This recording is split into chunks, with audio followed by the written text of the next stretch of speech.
Hello दोस्तों, स्वागत है जी सभी को आपके अपने परिवार में। तो मेरे प्यारे भाई, आज के क्लास में हम कुछ आपको पढ़ाने नहीं बल्कि एक सीरियस मुद्दे पे बात करने वाले हैं। हम एक मेरे भाई ऐसे मुद्दे पे बात करने वाले हैं जिस पे कई लोग नहीं बात कर रहे हैं। अच्छे अच्छे बोले अच्छे अच्छे बिजनेसमैन, सॉरी मेरे भाई, अच्छे अच्छे टीचर, किसी को ये पता तक नहीं चल रहा है, किसी को ये समझ में नहीं आ रहा है कि वास्तव में हो क्या रहा है ना। जो नौटंकी एसएससी में हुआ नॉर्मलाइजेशन को लेकर के, मेरे प्यारे भाई वही नौटंकी एएलपी सीबीटी 2 में भी होने वाला है। ये बात को ध्यान में सुन लो, ठीक है। हम इस दर्द को झेल चुके हैं, ठीक है, इसलिए हमें इस बात का समझ है।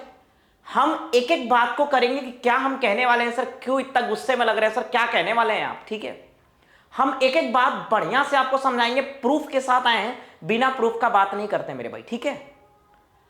हम खुद नॉर्मलाइजेशन के मारे हुए इंसान हैं। सीजीएल 2024 में मेरे प्यारे दोस्त 328 नंबर मेंस में लाकर भी सिलेक्शन नहीं हुआ ड्यू टू नॉर्मलाइजेशन। किसी बच्चा का नॉर्मलाइजेशन में कम, एक्चुअल में कम मार्क्स था, लेकिन नॉर्मलाइजेशन में बढ़कर के भी सिलेक्शन हो गया। छोड़ो वो सब बात, लेकिन एएलपी सीबीटी 2 में भी ये नॉर्मलाइजेशन का नंगा नाच होने वाला है मेरे भाई, ठीक है। आप ये देख लो, ठीक है।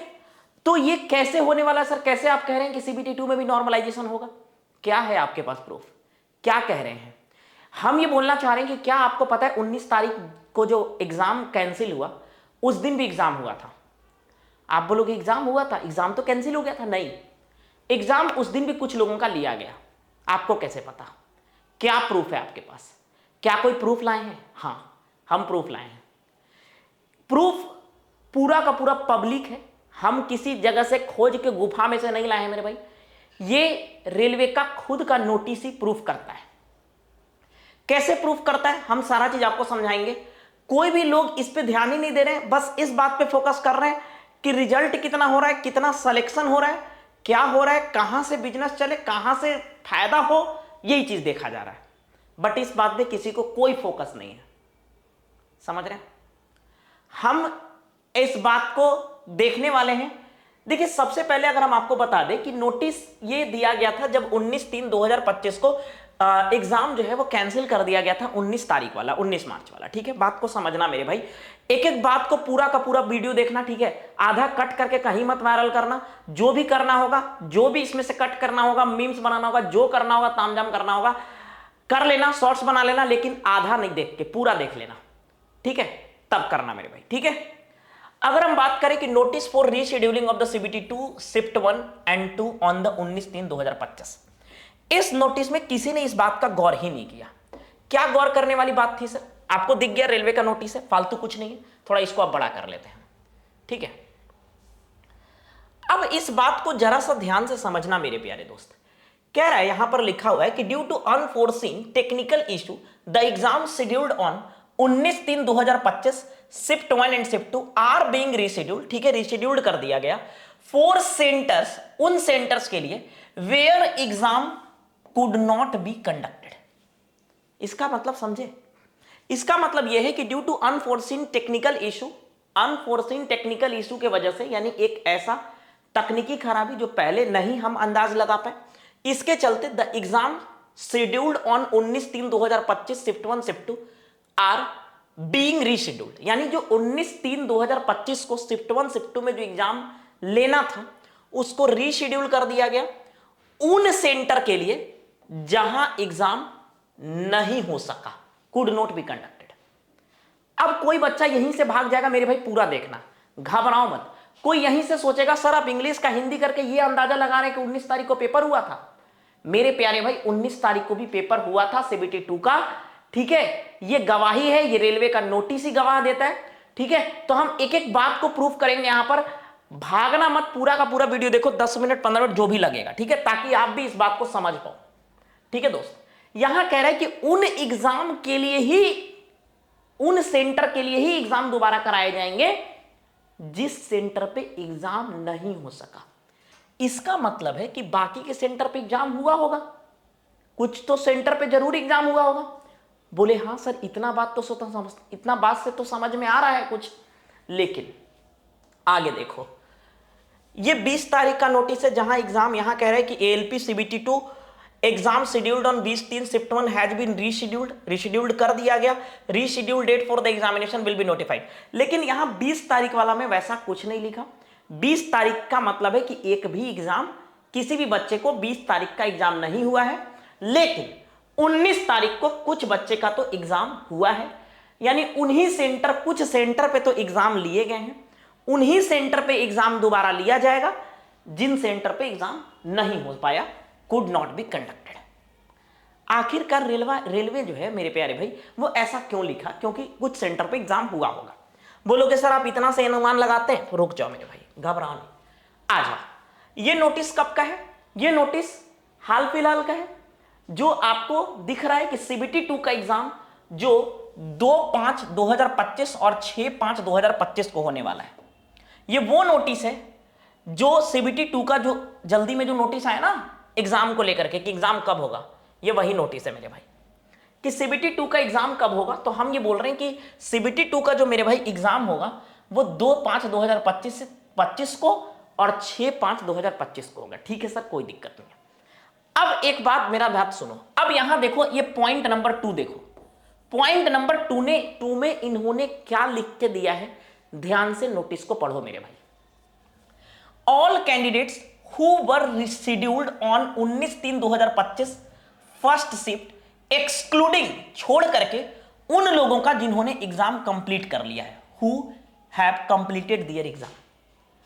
अब यहां से यह समझना है, कह रहे कि all candidates who were scheduled on 19/3/2025, जिनका एग्जाम 19/3/2025 को शिफ्ट 1 में था, उन सभी कैंडिडेट को, है ना, उन सभी कैंडिडेट का एग्जाम होगा। देखिए यहां पे लिखा है following candidate are to be appear for the rescheduled examination.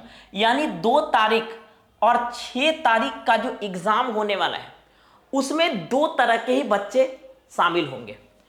पहले all candidates who were scheduled on 19/3/2025, यानी 19/3/2025 फर्स्ट शिफ्ट के सारे बच्चे शामिल होंगे, लेकिन उन बच्चों को छोड़ देना है, एक्सक्लूडिंग, उन बच्चों को छोड़ देना है those who completed there exam, जिन्होंने अपना एग्जाम को पूरा कर लिया है, जिन्होंने अपना एग्जाम को कंप्लीट कर लिया है मेरे भाई, उसको छोड़ देना है।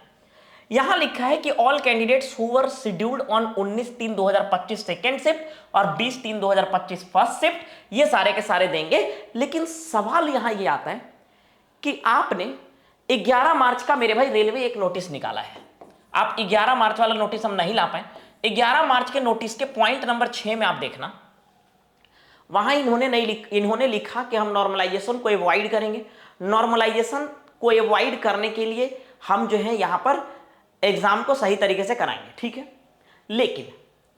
लेकिन फिर ये क्या है ड्रामा, फिर ये क्या है ड्रामा कि आप क्या किए कि एक 19 तारीख को एग्जाम तूने ले लिया, 19 तारीख का एग्जाम तूने तो ले लिया भाई, ठीक है।